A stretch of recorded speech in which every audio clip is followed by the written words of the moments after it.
7 en punto de la mañana, continuamos con más de Primera Página y vamos a abrir el primer segmento de entrevista dándole la bienvenida de inmediato a Simón Calzadilla, diputado de la Asamblea Nacional y segundo vicepresidente del Parlamento venezolano. Bienvenido a Primera Página. Muchas gracias, muy buenos días al canal, a Globovisión, por esta invitación. Diputado, muchos temas que comentar, pero quiero iniciar con lo que ocupó la agenda durante este fin de semana y me voy a permitir presentar para usted y para quienes nos ven a esta hora la portada el día de hoy del diario 2001. Tiene que ver con esta situación que se está generando en el estado Bolívar. El diario 2001 titula hoy: Arrecia protesta por los 28 mineros. Familiares dieron identidad de 17 de los presuntos masacrados y mantienen la tranca en la troncal 10 a fin de exigir respuesta oficial. El diputado Américo de Gracia ha estado muy atento a lo que fue este suceso durante este fin de semana. Por una parte, el gobernador Francisco Rangel Gómez asegura que esto no sucedió. Sin embargo, el Ministerio Público ya designó a 2 fiscales. ¿Qué se va a hacer desde la Asamblea Nacional con respecto a este tema? Hoy en la mañana tenemos reunión de directiva y obviamente uno de los puntos que debemos abordar es este terrible suceso y seguramente vamos a designar una comisión para que los diputados aborden y investiguen qué fue lo que pasó y se determine la verdad. Esto es un caso sumamente grave que refleja la situación de irregularidad, desorden, saqueo, anarquía que estamos viviendo en el estado Bolívar y en el estado Amazonas con el problema de la minería ilegal, incontrolable. Incluso el gobierno nacional últimamente ha dado concesiones de explotación a compañías extranjeras sin que esos acuerdos pudieran ser debatidos y conocidos en la Asamblea Nacional, y eso todo está allanando el camino a que la anarquía crezca. Y ya está, imagínense, pasando cosas tan lamentables como esta, en donde lo que reina es la confusión porque no se atreven a decir la verdad. La Asamblea Nacional, en su competencia constitucional de órgano contralor, va a investigar qué es lo que está pasando ahí. Van a analizar además porque hay muchas denuncias, sobre todo del tema sindical, del tema de la inseguridad, pero también del ecocidio que se está cometiendo ahí, tomando en cuenta no solamente la minería ilegal, pero ahora se activó lo que es este arco minero y hay muchísimas denuncias o muchísimas inquietudes de por qué no se le dio en este caso la concesión a empresas venezolanas. Bueno, eso es parte de las contradicciones que tiene el discurso oficial. Por un lado hablan de la soberanía nacional, pero resulta que están privatizando todo el sistema de concesiones para la minería e inclusive explotación petrolera, vendiendo las acciones a compañías extranjeras cuando el discurso de ellos era todo lo contrario.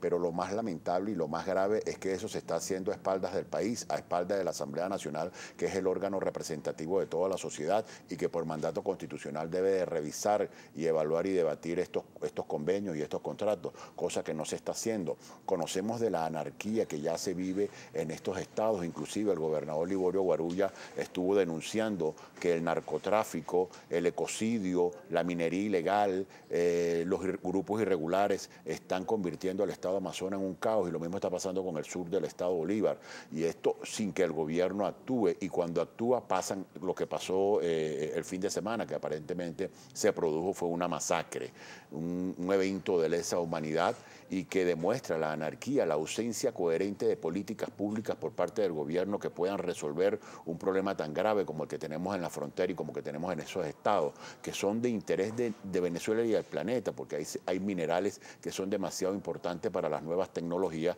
y que los venezolanos no las estamos aprovechando no solamente como mineros, sino como dándole valor agregado, desarrollando las industrias vinculadas a ese tipo de materiales. Y eso deja mucho que desear, porque de la condición rentista del petróleo, el gobierno lo que está promoviendo es una condición dependiente de la minería para la extracción y exportación de las minerías sin desarrollo en Venezuela, y eso entra en contradicción con el mandato constitucional.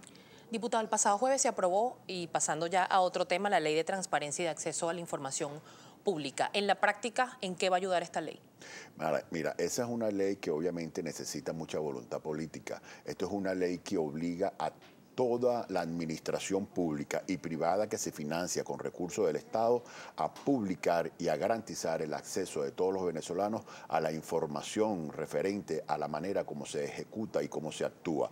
Es decir, es convertir la actuación de los que estamos al servicio de un pueblo y que trabajamos para ese pueblo, que nos paga con los recursos del Estado, a ser absolutamente transparente en nuestras actuaciones, y que todas las lo que ocurre tiene que ser oportuno y debidamente informado, o cuando lo solicita el ciudadano, se le informe también a tiempo. Es decir, hay un principio de la transparencia pasiva, que es cuando yo voy, solicito la información y me la da, y hay otra que es la transparencia activa, que es cuando el órgano tiene que divulgar la información porque es de interés nacional, como los indicadores económicos del Banco Central de Venezuela.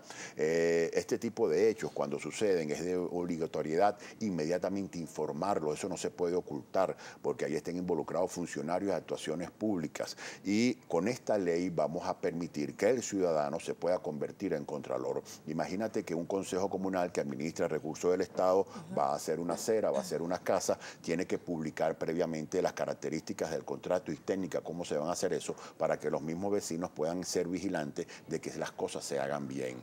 Eso nos permite incorporar y darle participación plena a todos los ciudadanos, a toda la gente que de manera organizada quiere y debe estar pendiente de cómo se está trabajando y administrando los recursos, cómo está siendo eficiente o no cumpliendo los planes un funcionario público determinado. Con ello podemos transformar lo que ha sido la perspectiva del sistema público, donde pareciese que el gobernante es el monarca y dueño de lo que hace, cuando en el fondo nosotros trabajamos es para un pueblo, y es ese pueblo, ese ciudadano organizado y consciente, participando de toda la información que nosotros generamos, el que debe evaluar, porque a última instancia él es el que pone o quita a sus representantes. Claro, ese es el objetivo de la ley, pero ¿cómo hacer que no quede en la letra? Le pongo un ejemplo.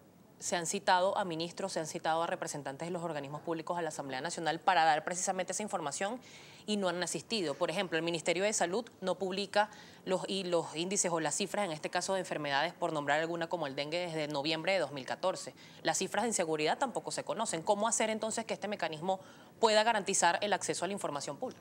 Por eso hablé de voluntad política. Ahora, aquí se va a crear un organismo y se van a crear los mecanismos para que así sea. De hecho, esa ley contiene algo novedoso que no está en otra parte del mundo, que es el certificado de transparencia, que lo debe otorgar el Consejo de la Transparencia bajo un tiempo en el que todo el mundo se pueda adecuar a las reglas, y el que no recibe ese certificado de transparencia, una alcaldía, por ejemplo, que después de evaluar y pasado un tiempo, porque no publica la información, no se le entrega, y por lo cual no puede recibir créditos adicionales y no se le transfieren los recursos del situado. Eso sería una especie de sanción. Eso sería preventiva. Tú te adecuas a la ley para yo poderte transferir los recursos. Por ejemplo, eso necesita voluntad política para aplicarlo. El gobierno actualmente hace todo lo contrario. Yo creo que aquí debemos ir a un proceso de cambiar absolutamente la forma de hacer gobierno y la manera como tú te desenvuelves como funcionario público, entendiendo que tú administras son recursos ajenos. Es como el que tiene una institución bancaria y no le da el estado de cuenta al cliente. Pero mira, ese dinero no es tuyo, dinero es del ahorrista. Y como tú trabajas con dinero ajeno, tú tienes que publicar mensualmente tus estados financieros para poder ser auditable. Igualito, la administración pública funciona con dinero de los impuestos de los venezolanos, con la renta de los venezolanos, por lo cual la administración nuestra debe ser absolutamente transparente, y un gobierno no puede ocultarlos. Aquí se gastaron más de 200.000 millones a través del fondo del Fonden, a través del fondo Miranda, a través del fondo chino, y eso no se le explicó absolutamente a nadie. En ninguna sociedad que se respete puede permitir eso, y que ningún presidente, por mucho liderazgo que tenga, tiene la autonomía monárquica de gastar 300.000 millones de dólares sin dar ni siquiera la explicación de cómo lo gastó. Eso no debería ser y no debe ser, y nosotros estamos trabajando para que eso cambie. Que no vengan los ministros a dar cuenta, no a nosotros lo que somos unos intermediarios entre la institución y el pueblo, que no se nieguen a darle explicación al pueblo de cómo gastaron los recursos. Es algo sumamente grave y violatorio de la Constitución, y que de paso hay un Tribunal Supremo de Justicia que sirve de cómplice diciéndole: no, ustedes no deben ir, primero debe ser a través de la vicepresidencia. Ahora resulta que los militares son funcionarios tipo espías, pues, porque ningún militar ahora, así sea un trabajador, así sea un ministro, porque tiene que rendir cuenta como cualquier ministro, como es militar, ahora tiene autonomía y es una especie de James Bond que no puede ser interpelado. ¿Qué es eso? ¿Qué piensan? ¿En qué vamos a terminar nosotros cuando entonces tú conviertes a cualquier militar, funcionario público, en una especie de miembro de una sociedad secreta que no le rinde cuenta a nadie? Existe la clasificación de información reservada, se elimina la información secreta y se transfiere en información reservada y que toda información reservada por materia de seguridad de Estado tiene un periodo para que sea reservada. Pero de ahí que una compra de botas militares sea un secreto, eso, y que no le rindan cuenta a nadie ni a la sociedad de investigaciones y que de paso lo ampare el Tribunal Supremo de Justicia, estamos inversamente proporcional hacia donde va el mundo, y eso es una absoluta aberración, porque esos son recursos de los venezolanos y los venezolanos deben estar informados de cómo, cuándo y dónde se gastan.